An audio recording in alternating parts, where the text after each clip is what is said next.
যে 1984 সালে শ্রমিক কর্মচারী ঐক্য পরিষদ তৎকালীন স্বৈর শাসক এরশাদের বিরুদ্ধে সারা দেশব্যাপী যখন শ্রমিকেরা তাদের 5 দফা দাবিতে আন্দোলন সংগ্রাম গড়ে তুলেছিল, ঠিক সেই মুহূর্তে শ্রমিক কর্মচারী ঐক্য পরিষদ আহত হরতালকে তৎকালের 8 দলীয় এবং 7 দলীয় 5 দলীয় জোট রাজনৈতিক জোট সমূহ এই আন্দোলনকে এই হরতালকে সমর্থন দিয়েছিল। সারা বাংলাদেশে বিশেষ করে শিল্প অঞ্চলগুলোতে যাতে হরতাল এবং ধর্মঘট পালিত হয় সেই দাবিতে সারা দেশব্যাপী আন্দোলন চলছিল।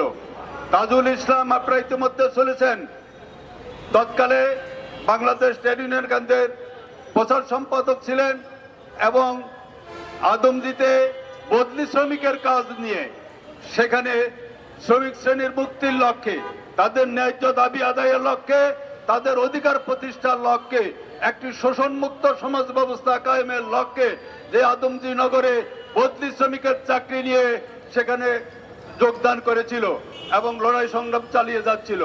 তৎকালে তখন এই তাজুল ঢাকা শহরে পরের দিন তার আগের দিন এখানে ঘোষণা দিয়ে গেছিল যে সারা বাংলাদেশে ধর্মঘট হরতাল হইলেও আদমজীতে স্বৈর শাসকের সমর্থকদের কারণে সেখানে হরতাল ধর্মঘট পালিত হয় না।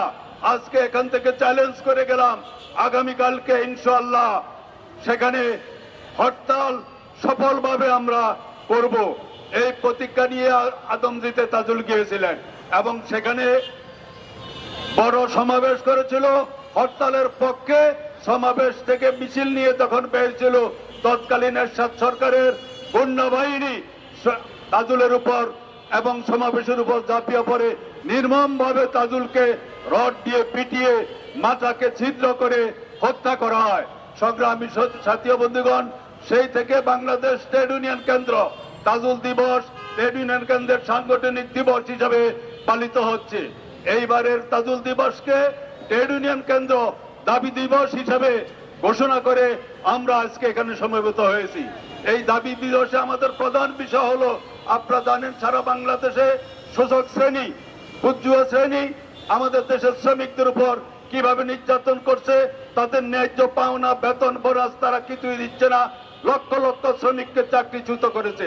ঠিক একইভাবে আপনারা দেখেছেন গতকালকেও নারায়ণগঞ্জ এলাকায় শ্রমিকেরা রাস্তাঘাট বন্ধ করে দিয়ে তাদের বকেয়া বেতন এবং ঈদ বোঝানোর দাবিতে তারা রাস্তা নেমে এসেছিল।